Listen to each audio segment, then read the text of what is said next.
네, 다음은 김도연 울산공업학원 이사장께서 대학의 위기와 대학 운영 혁신 과제라는 주제로 강연을 해주시겠습니다. 김도연 이사장께서는 포스텍 총장으로 재직하셨으며 서울대학교 공과대학장, 교육과학기술부 초대 장관, 울산대학교 총장, 국가과학기술위원회 위원장 등을 역임하셨습니다. 최근에는 저서 총장의 고뇌, 대학의 혁신을 말하다를 발간하고 대학 혁신을 위한 한국 대학의 비전을 제시한 바 있습니다. 그럼 김도연 이사장님의 기조 강연 듣도록 하겠습니다. 인사드리겠습니다. 저 소개받은 김도연입니다. 오늘 동국 미래 교육 포럼에 이렇게 함께 할 수 있어서 영광으로 생각합니다. 게다가 여기 스페이스가 아이 스페이스인데 제가 오면서 보니까 지금 뭐 아이의 이미지네이션, 인텔리전스 뭐 여러 가지가 있는데 제가 제일 좋아하는 게 이미지네이션입니다. 이 동국대학교가 세계적인 대학이 될 수 있다라는 저는 뭐 가능하다고 생각합니다. 그래서 조금이라도 그런데 조금 보탬이 될 수 있으면 하는 그런 마음을 갖고 있습니다. 제가 제목을 뭐 미래 얘기입니다. 결국 교육이라는 게 결국 미래 아니겠습니까? 다음 세대를 키우는 일이고 미래 얘기니까. 그래서 대학과 교육의 미래 제목을 이렇게 잡았습니다. 이 제목이 굉장히 거창하지요. 근데 뭐 익히 다 이제 짐작하시겠지만 제목이 거창한 거는 내용이 별로 없다라는 그런 것도 됩니다. 하여튼 미래에 대해서 얘기를 한번 해보겠습니다. 미래가 성큼 왔습니다. 금년에 2020년에 미래가 성큼 왔습니다. 다 잘 아시겠지만 저는 코로나가 어마어마하게 이 미래를 빨리 당긴 그런 일을 했다고 생각합니다. 어떻게 세상이 바뀌었냐 하면 제가 동아일보에 이렇게 제 기명 칼럼을 쓰는데요. 거기 3월 칼럼입니다. 코로나가 처음 왔을 때 큰 시대적 변환, 제일 큰 시대적 변환이 우리 뭐 BC, AD 이렇게 얘기하지 않습니까? BC는 Before Christ입니다. 예수 태어나기 전. AD는 Anno Domini, 뭐 예수 태어난 해라는 뜻입니다. 라틴어로. BC, AD가 문명사에서 제일 큰 변화죠. 근데 거의 그렇지 않을까. 저는 그래서 이게 BC는 이제 Before 코로나고 AD는 After Disease다. 그만큼 우리가 지금 급변하는 그 시점에 바로 2020년이 서 있습니다. 그러니까 대학도 어마어마하게 바뀔 겁니다. 그걸 잘 준비해야 되지 않을까 하는 얘기고요. 특히 우리 지난 학기, 이번 학기 다 이제 비대면 강의를 했습니다. 큰 변화죠. 비대면 강의 저는 2008년에 울산대학교에 있을 때 지금부터 12년 전에 우리 비대면 강의하자. 인터넷으로 강의를 해야 된다 앞으로. 그런데 300명 교수님 중에 설득해서 4분 했습니다. 4분. 그 4분 중에 한 사람이 접니다.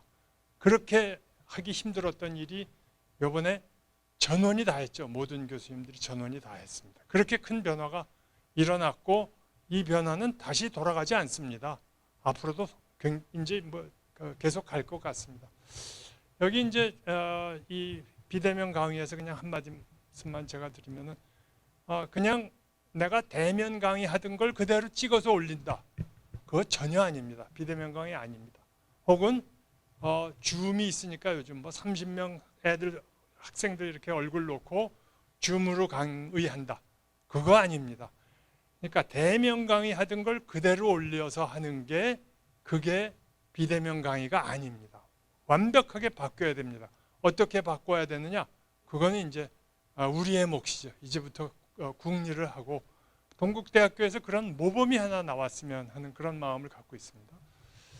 전통적 대면 강의를 그대로 온라인으로 옮긴다? 그게 비대면 강의인가? 저는 아니라고 생각하고요.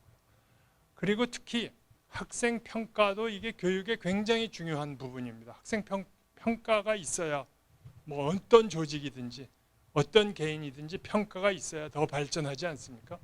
학생 평가가 굉장히 중요한데 이 학생 평가도 옛날 대면 강의할 때 그 식을 그대로 옮겨왔습니다.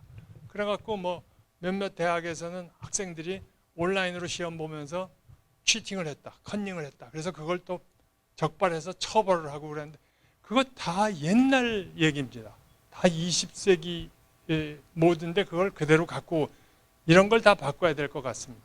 심지어는 이런 일도 뭐 심지어라고 그러면 좀 이상하지만 온라인 시험 부정행위 방지 소프트웨어 공모전 이런 걸 다 했습니다. 그래서 한다는 게 뭐 카메라를 달아갖고 두 손이 항상 시험 시간 중에 보이게 한다. 손이 안 보이면 부정행위로 간주한다. 뭐 이런 소프트웨어 만들고 그랬는데 전혀 아니라고 저는 생각합니다. 전혀 시험 그렇게 봐서는 안 된다고 생각합니다. 학생들 보고 21세기 학생들 보고 제일 중요한 게 협력이다.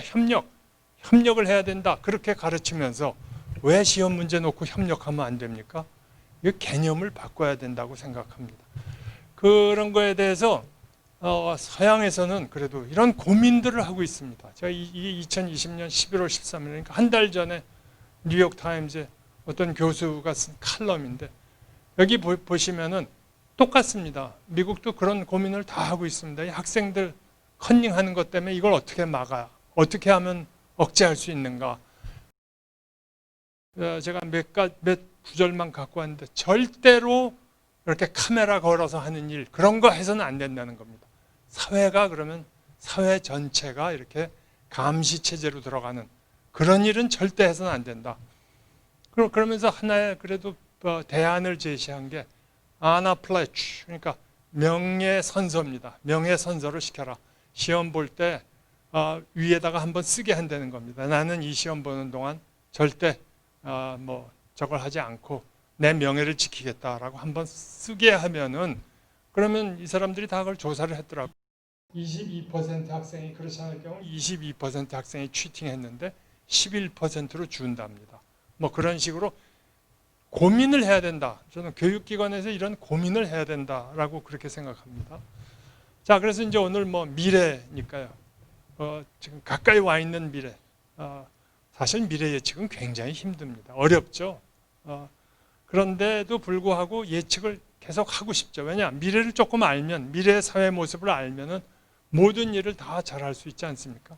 그 미래 예측을 좀 해보기 위해서 미래를 어떻게 예측할 수 있나? 이 공자님께서 무려 2500년 전에 이렇게 가르쳐 주셨습니다. 그래서 공자님 하는 겁니다. 대단한 지혜입니다. Study the past if you would define the future. 미래를 알고 싶으면 과거를 공부해라. 라는 게 이게 공자님 말씀입니다. 그러니까 지금까지 공자님을 찾고 이게 굉장히 중요한 게 공자님께서 2500년 전에 저렇게 영어로 하셨다는 게 굉장히 중요한 겁니다. 영어 잘해야 됩니다. 미래에는. Study the past if you would define the future. 그렇습니다. 자, 그럼 과거를 한번 공부해 보죠. 뭐 이렇게 아주 세세한 뭐 고구려 신라 뭐 이런 과거가 아니라 큰 인류 역사에서 제일 큰 과거는 결국 인구 수의 변화입니다. 뭐 자동차의 역사를 알고 싶다 그러면 자동차 수의 변화를 보는 게 제일 좋은 제일 큰 지표 아니겠습니까? 인구 수의 변화를 보시면은 예수님이 태어나던 해 2000년 전에 2억 3억 정도 됩니다. 전 세계 인구가 2억 3억쯤 되는데 뭐 1600 이 중세까지는 뭐 전혀 못 늡니다. 못 늘다가 1800년이 되면 여기 보시면 1800년에 9억이 됩니다. 전 세계 인구가 9억. 1800년부터 올라가기 시작합니다. 그래서 1900년에 16억이 되고 2000년에 우리가 뉴 밀레니엄 그럴 때 인구사적으로는 굉장히 의미가 있는 해입니다. 60억 인구가 넘어갔습니다. 그러니까 지난 200년 사이에 엄청 올라갔고 특히 지난 100년 사이에 뭐 어마어마하게 늘었죠. 그렇죠?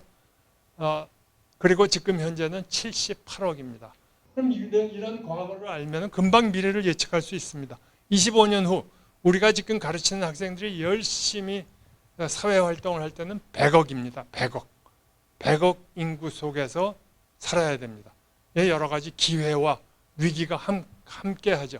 지금과는 완전히 다른 세상일 겁니다. 뭐 이런 커브는 굉장히 많습니다. 왜냐? 인류의 문명이 특히 과학기술 문명이 지난 100년, 200년 사이에 엄청 바뀌었기 때문이죠. 엄청나게 세상이 바뀌었기 때문에 뭐 잘 아시는 그린하우스 가스, CO2 가스를 보면 여기 빨간 커브를 보시면 됩니다.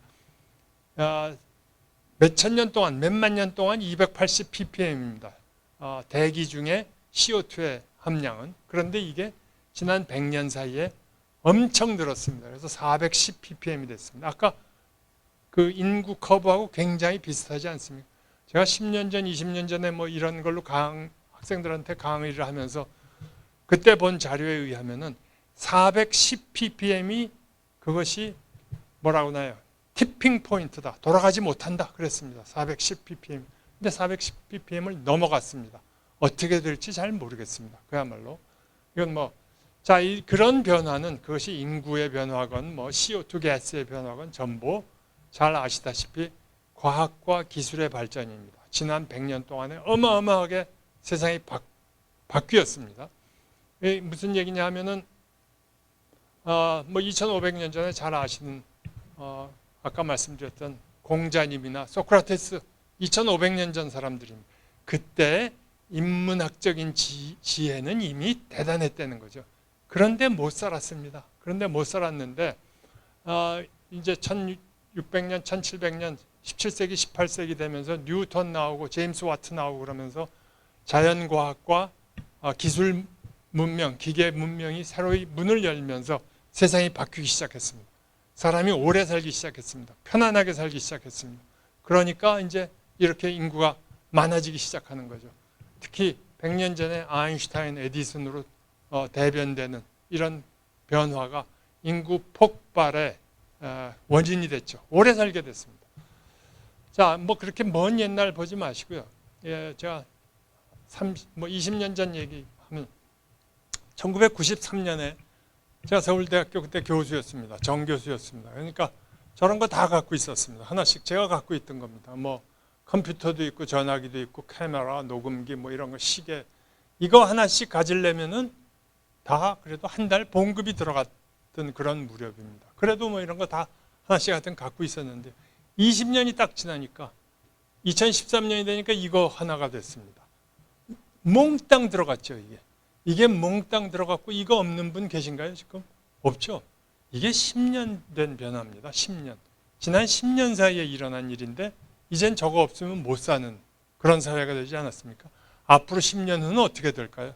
어떤 일이 일어날지 진짜 모르겠습니다. 이런 걸 이제 소위 disruptive innovation이라고 그러죠. 이 기술에 의해서 기존의 삶이 붕괴되고 있습니다. 혁신적 아주 크게 바뀌고 있다. 뭐 그런 얘기입니다. 그래서 저 스마트폰 모두 갖고 있는데 이건 뭐 우리만 갖고 있는 거 아닙니다. 특히 동국대학교에서는 더 잘 아시겠지만 산사에 가면 이렇게 이 애기 중 뭐라 그러죠? 동승 이분들도 다 갖고 있죠. 지금 얘라고 그러나 이 동승도 이스님하고 이스님을 뭐 하고 있는지 아십니까? 두 사람이? 모르시겠어요? 두 사람이 카톡하고 있습니다. 요즘 얘기 안 합니다.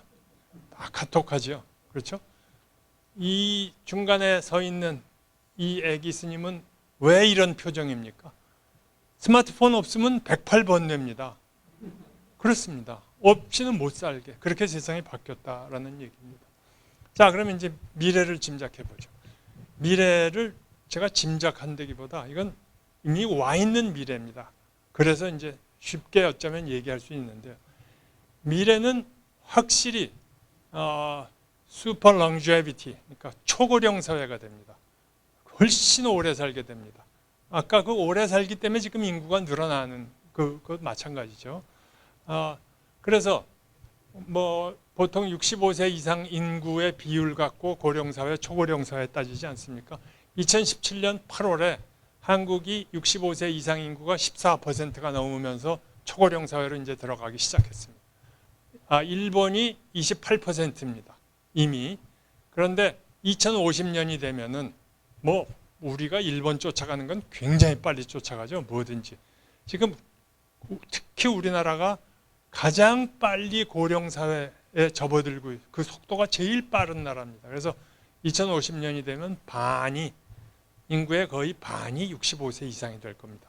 완전히 또 다른 사회죠. 그러면 지금 우리가 가르치는 학생들은 도대체 몇 살까지 살까? 여긴 뭐 내셔널 지오그래피의 2013년 커버 페이지인데 여기 이렇게 나왔습니다. This baby will live to be 120살까지 산다. 120살까지 살고 그리고 이거는 사이언스다 그랬습니다. 과학입니다. 확실히 120살까지 삽니다. 이미 지금 이런 베이비 이런 아기들만이 아니라 지금 젊으신 분들, 지금 3, 40대 분들 다 120살까지 삽니다. 그러니까 미래 준비를 잘해야겠죠. 수명이 어떻게 늘어났나 한번 볼까요? 미국의 경우입니다. 미국의 경우인데 1925년에 미국 사람들의 평균 기대 수명이 59세였습니다. 평균 기대 수명이라기보다 life expectancy, 그렇죠. 기대 수명이네요. 60세였는데 25년에 30년 지나니까 55년이 되니까 10년 늘었습니다. 70세가 됐습니다. 그다음에 85년에 다시 30년 지나니까 75세가 됐습니다. 이렇게 늘어나고 있죠. 그러다가 2015년에 80이 됐습니다. 2015년에 이제 80이 됐고 우리나라가 미국 사람들 기대 수명보다 더 깁니다. 지금 82, 3세입니다. 우리나라가. 자, 그러면 그 후로 또 30년 후 2045년에는 얼마쯤 될까? 2045년에 기대 수명이 얼마쯤 될 것 같습니까? 아무 숫자나 이렇게 하자. 그러면 85세 얘기하시는 분도 있고, 왜냐하면 30년 동안 75에서 79로 늘었으니까 그럼 85세쯤 될 거다라고 얘기하는데 그렇지 않습니다. 2045년은 year man becomes immortal. 죽지 않는 해입니다. 죽지 못하는 해입니다. 영원히 사는 해입니다. 그럴 것 같습니다. 영원히 살 것 같습니다. 2045년까지 저도 잘하면 견딜 것 같습니다. 2045년에 견디게 되면 그때 다시 한번 불러주십시오. 세상이 그럴 겁니다. 이게 사이언스입니다. 지금 이게 꿈이 아니다라는 얘기죠. 이제는 굉장히 긴 수명을 살 겁니다.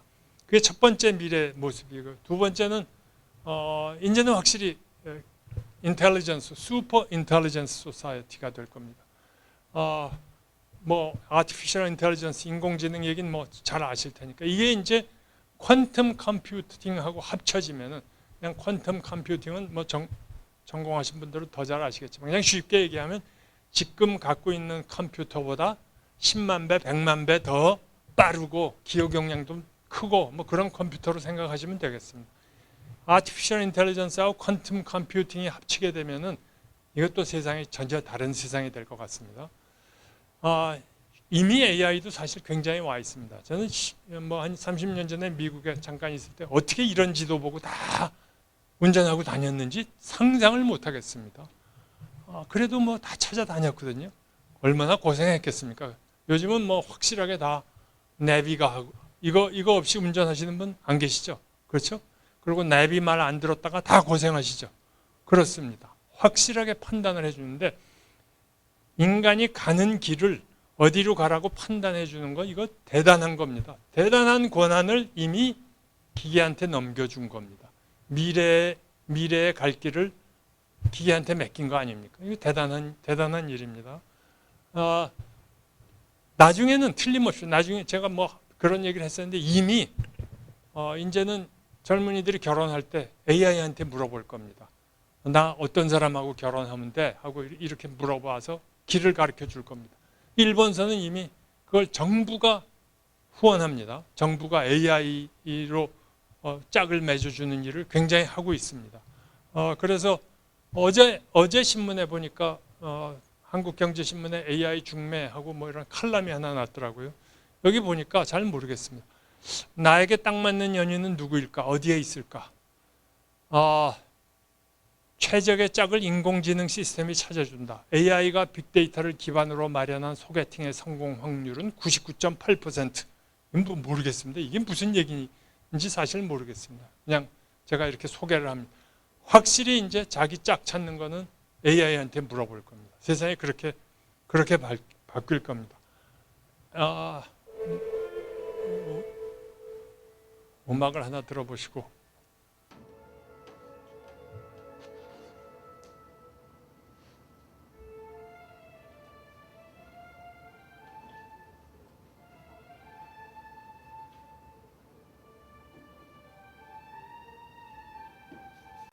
익히 짐작하셨겠지만 이게 AI가 작곡한 겁니다. AI가 뭐 피아노 똥땅거리는 거 그런 거 작곡 아닙니다. 이미 다 이런 걸 작곡합니다. 이거를 들려주고 뭐 그 밑에 유튜브에 있는 건데 밑에 이제 댓글들 달려 있는데 그 전문가들이 쓴 거겠죠. 아, AI가 스메타나를 많이 공부했구나. 그런 것 같습니다. 스메타나 뭐 잘 아시겠지만 그 굉장히 비슷합니다. 자, 그러면은 요즘 이제 AI가 베토벤의 10번 교향곡을 작곡하고 있다고 그럽니다. 그럼 그게 뭘까? 어떻게 될까? 세상은 그렇게 바뀌고 있다는 겁니다. 넘어가겠습니다.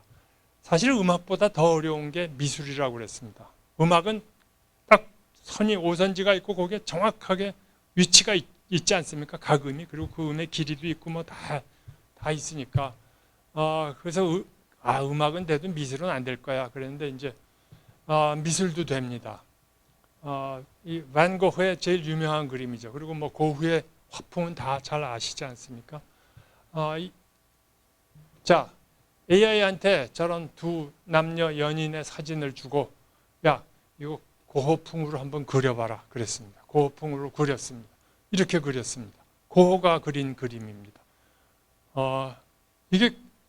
이게 뭐가 다르습니까? 고흐가 그린 거하고 모르겠습니다. 이미 그래서 잘 아시겠지만 이미 2년 전이네요. 2년 전에 처음으로 AI가 그린 이런 초상화 하나가 무려 43만 2천 불의 경매가 됐습니다. 그러니까 가치를 인정받은 겁니다. 43만 2천 불이면 얼마인가요? 한 5억 원쯤 되나요? 그렇죠? 세상이 이렇게 바뀌었습니다. 굉장히 재밌는 거 하나 보여드리겠습니다. 요즘 뭐 이렇게 인터넷에 돌아다니시면은 그 AI를 이용한 초상화 그려주는 데가 굉장히 많습니다. 뭐 예를 들어 AI 화백, AI 가하쿠, 그래서 일본 웹인데 이런 데 가서 내 사진을 보내주면은 원하는 화풍으로, 고호풍으로 뭐 르노와르풍으로 제 초상화를 그려줍니다. 제가 한번 해봤습니다. 이건 뭐 딥아트라는 그런 앱인데요. 거기 들어가서 저기 보십시오. Turn any photo into an artwork for free. 공짜로 해줍니다. 자, 뭐 이런 그림들이 많이 있습니다. 무슨 풍으로 그려줄까 하는 겁니다. 그리고 이제 제 사진을 들이밀면 됩니다. 제 사진을 들이밀면은 조금 있다가 이렇게 그림을 그려서 보내줍니다. 온갖 뭐 고호풍도 좋고 아까 얘기했듯이 뭐 다 그려줍니다. 제가 이게 이 사람들의 비즈니스 모델이 이게 뭔가 그럼 뭘로 이걸 비즈니스 하나 그랬더니 그래서 제가 만약에 나 이 그림이 이 초상화가 좋다라고 이제 거기다가 신청을 하면은 뭐 제가 기억은 안 납니다만 한 200불, 300불이면은 실제 유화 초상화를 하나 보내줍니다. 저한테. 그런 비즈니스를 하고 있는 것 같습니다. 그러니까 가장 힘들다는 제 얘기는 아트도 음악과 미술에도 AI가 들어가기 시작했습니다.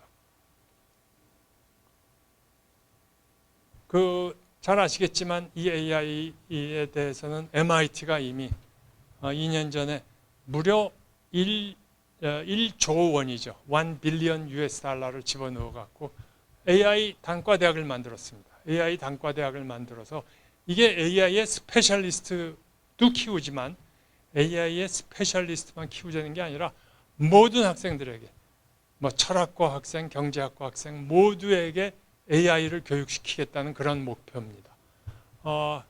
저것도 유튜브에 가면 다 나와 있습니다만 그때 저거 만들고 그럴 때 MIT의 인문대학 학장이 여성인데 그분 인터뷰가 있습니다. 그분이 AI가 인문학을 발전시킬 수 있는 확실한 도구다.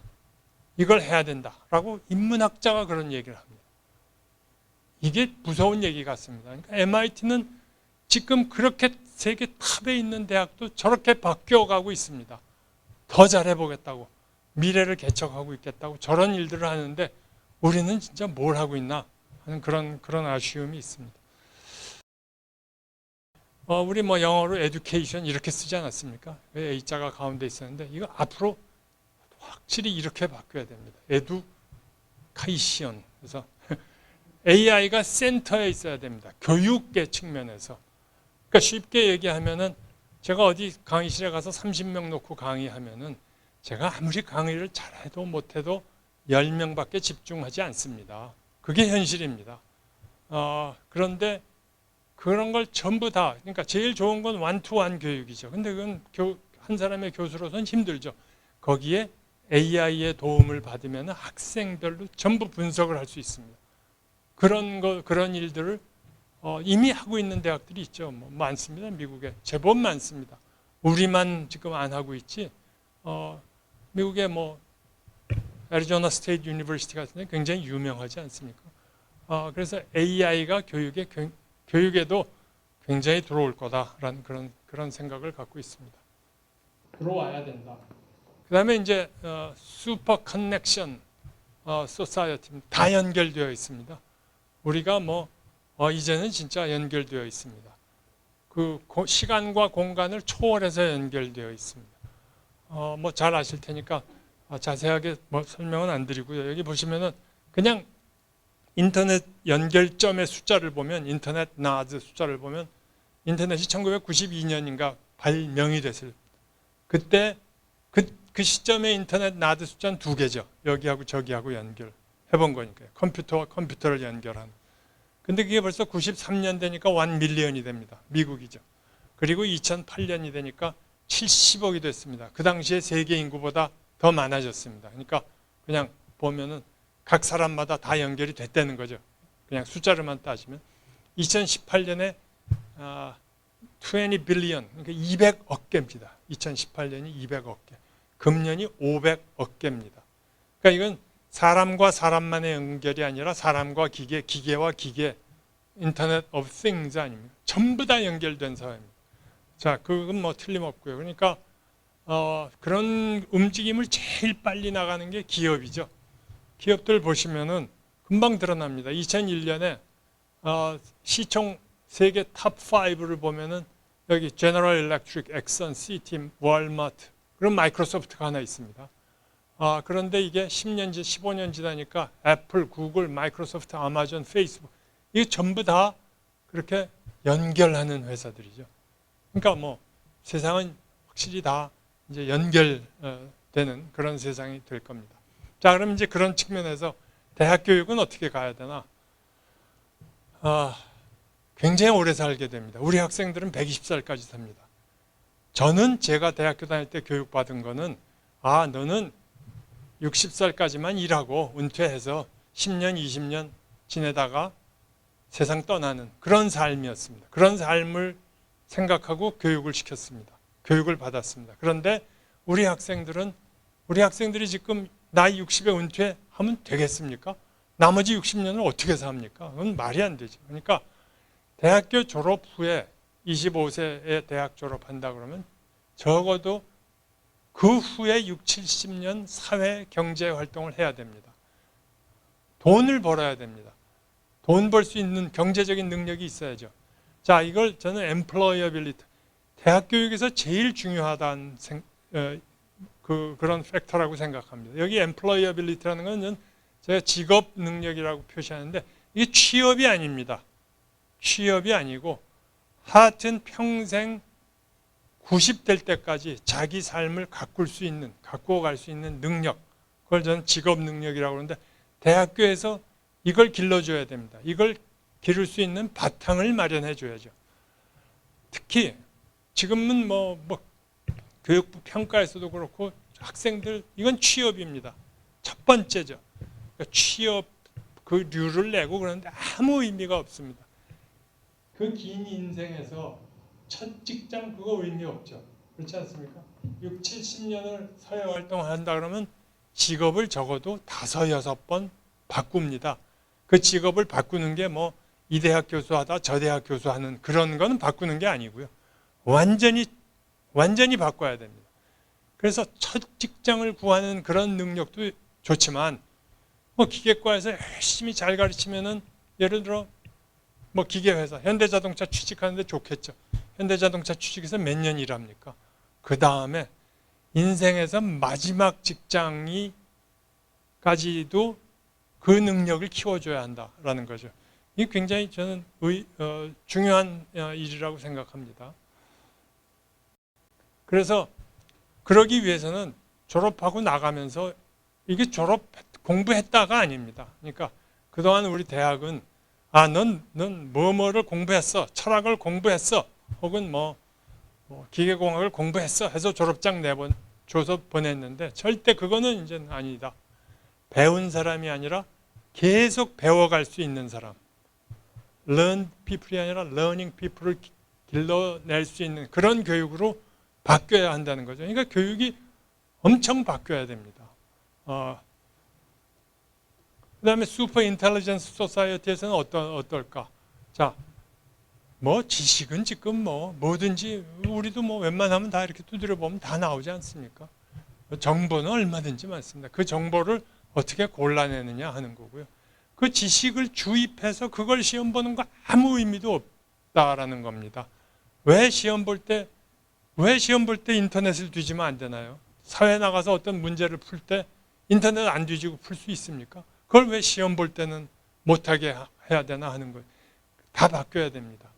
그래서 이건 그냥 지식의 반감기 그런 책에 나오는 건데 어떻게 계산한 건지는 모르겠습니다만 하여튼 물리학의 반감기는 13년, 경제학은 9년, 수학은 9년, 역사학은 7년, 종교학도 9년. 종교학은 왜 저렇게 반감기가 짧죠? 잘 모르겠습니다만 하여튼 제 얘기가 아닙니다. 세상이 그렇게 바뀐다는 얘기입니다. 이 바뀌는 세상에서 지금 지식을 머릿속에 집어넣어서 무슨 의미가 있겠는가 그런 얘기고요.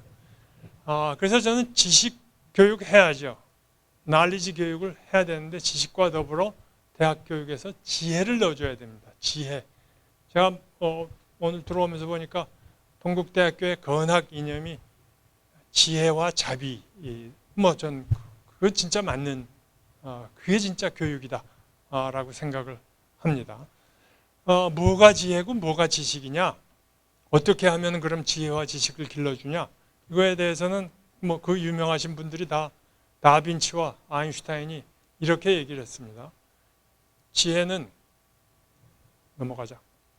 지혜는 daughter of experience, 경험의 딸이다. 지혜는 조금 여성적인 것 같지 않습니까? 그렇죠. 지혜는 좀 여성적인 것 같은 느낌입니다. 어떤 사람도 우리 아버지가 지혜로웠어. 그런 사람은 없어요. 우리 어머니가 지혜로웠어. 되게 그러는 것처럼. 그리고 지식은 이렇게 얘기했습니다. 아인슈타인이. Only source of knowledge is experience. 경험을 통해서 얻을 수 있는 게 그게 지혜와 지식입니다. 그러니까 대학 교육에서 가능한 한 많은 경험을 시켜주는 게 저는 중요하다라고 생각합니다. 그 다음에 슈퍼 커넥티드 소사이어티. 이건 협력입니다.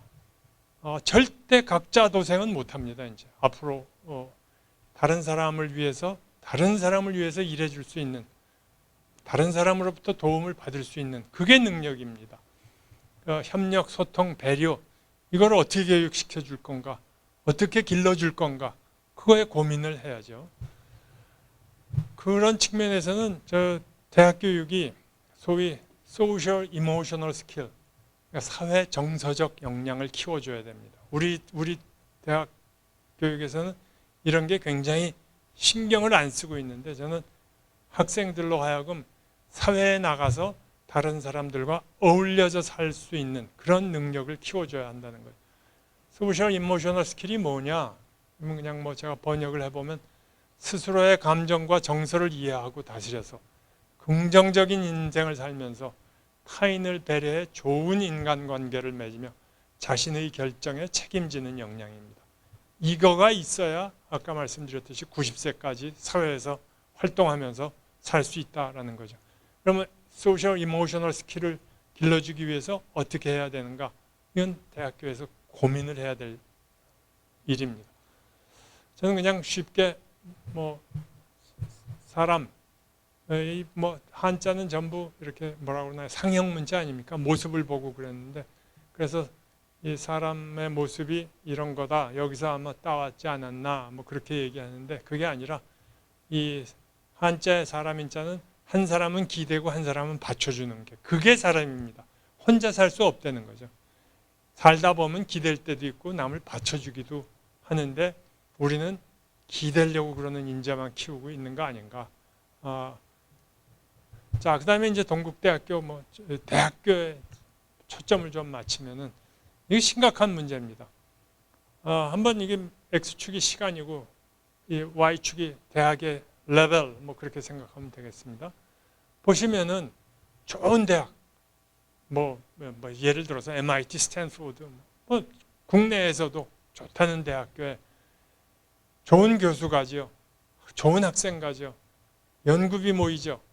사회에서 김밥 아줌마도 성금을 내죠.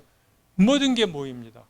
그래서 이 대학들은 이렇게 발전하고 있습니다. 지금 이렇게 발전하고 있는데 동국대학교 제가 보기에는 그렇지 않습니다. 굉장히 애를 많이 쓰고 있습니다. 동국대학교 발전하고 있습니다. 발전하고 있는데 우리가 경제적인 지원이라든가 이런 게 딸리기 때문에 이런 스피드로 발전하고 있습니다. 이게 무슨 얘기냐 하면은 앞으로 갈수록 그 격차는 커진다는 겁니다. 옛날이 좋았습니다. 옛날이 좋았는데 앞으로 갈수록 그 격차는 커지죠. 어떻게 하면 되냐? 그러면 저는 이게 그냥 노력하고 그래서 될 일이 아닙니다. 저는 대학의 역사를 새로 쓰는 그런 일이 있어야 됩니다. 동국대학교가 탑 유니버시티를 잡는 거 얘기 아닙니다. 그 격차라도 그냥 그와 비슷한 기울기로 발전하기 위해서도 동국대학교는 저는 대학의 역사, 여지껏 없었던 일을 해야 됩니다. 여지껏 안 했던 일, 그게 뭔지는 이제 고민을 하셔야죠. 그래서 이거는 워즈워스의 시인데 All things must change to something new, to something strange. 좀 이상하게 이게 대학에서 이게 말이 돼? 그런 걸 해야 된다. 그런 것까지 해보라는 얘기입니다. MIT가 5년마다 MIT 에듀케이션에 대해서 보고서를 내는데요. MIT 보고서에 교육에서 볼드 익스페리먼트를 해라 라는 얘기가 나옵니다. 괴상한 실험들을 좀 해봐라. 그러니까 괴상한 시도를 해봐라 교육에서. 그런 얘기죠. 전혀 남들이 하지 않는 것, 남들이 하지 못한 그런 일을 해야 된다라고 생각하고요. 그 다음에 이제 대학의 미래 설계의 베이직한 건 저는 이렇게 생각합니다. 예를 들어 1900년까지 대학은 교육 중심이었죠. 교육이죠, 교육. 교수가 학생을 가르쳐서 사회에 내보내는 그런 교육인데 교수가 오래 학교에 있다 보니까 여기에 이제 리서치가 들어오기 시작했습니다. 교수들이 연구를 했죠. 그래서 노벨상을 받은 이 인문학계 과학에서 보면 첫 번째 노벨상을 받은 그 렌트겐도 대학교에 있었고 두 번째 노벨상을 받은 큐리 부인도 대학에 있었죠. 대학에서 이런 결과가 나오기 시작했습니다. 리서치를 하기 시작했습니다. 그게 이제 소위 우리 사회에서의 연구 중심 대학입니다. 연구 중심 대학. 에듀케이션 할 때는 휴먼 밸류, 인재 가치를 키웠고 그다음에 리서치를 통해서 새로운 지식 가치를 만들어낸 거죠. 그래서 우리가 그거를 연구 중심 대학 그렇게 불렀는데 연구 중심 대학은 잘못된 이름입니다. 이게 미국서도 다 리서치 유니버시티 혹은 리서치 오리엔티드 유니버시티인데 우리는 연구 중심 대학 그러면서 교수님들이 연구만 하면은 그게 대학교에서 제일 잘하는 일로 교육입니다. 대학은 교육기관입니다. 연구를 잘하는 것도 교육을 잘하기 위해서 하는 거거든요. 그래서 연구 중심 대학이란 이름은 완전히 잘못 붙였습니다. 같은 한자권인 중국과 일본도 다 연구형 대학입니다. 연구형. 근데 연구 중심에서 대학의 중심이 연구에 있는 줄 아는데 대학의 중심은 교육입니다. 그건 당연한 얘기죠. 그래서 이제 그 소위 그럼 리서치 유니버시티를 넘어서 어디로 가야 되느냐? 이제는 대학이 소위 소시오 이코노믹 밸류를 만들어야 됩니다. 대학이. 이거 없으면 안 됩니다. 좋은 대학 못 합니다. 재정적인 뒷받침이 없이 좋은 대학 된다는 건 꿈 같은 얘기입니다. 그러기 위해서는 기업가 정신, innovation, invention 뭐 이런 것들이 다 붙어야죠. socio-economic value입니다. 사회 경제적 가치입니다. 기업들이 요즘 사회적 가치 만든다 그러면서 나서고 있지 않습니까? 대학은 경제적 가치를 만들어야 됩니다. 그렇게 유명한 프린스턴 유니버시티, 거기 뭐 이론 물리만 하는 것 같은데 프린스턴 유니버시티도 작년인가 재작년 자기네가 번 돈이 1,700억인가 그렇습니다. 우리 돈으로. 그렇지 않으면 좋은 대학이 될 수 없다는 거죠. 이건 뭐 당연히 대학이 나가야 할 길입니다. 그래서 저는 그런 걸 다 합쳐서 그냥 제가 가치 창출 대학이다. 교육을 통해서 휴먼 밸류를 만들고요. 좋은 인재를 만들어내고 연구를 통해서 knowledge value를 만들고 그 다음에 그거 둘을 섞어서 socio economic value를 만들어서 창업하고 창직하고 기업을 만들어내는 그런 역할도 대학이 해야 될 거다라고요 생각하고 이제 미래입니다. 동국대학교의 미래를 위해서 이렇죠. 미래는 결국 오늘 우리가 뭘 하느냐에 달려 있습니다. 오늘 우리가 뭘 할 것인가. 오늘 뭔가 저는 아까 말씀드렸듯이 교육, 연구, 뭐 대학의 역사를 새로 쓸 수 있는 그런 일들을 하시면 동국대학교는 뭐 확실히 밝은 미래를 맞이할 것이다. 그렇게 생각하면서 마치도록 하겠습니다. 감사합니다.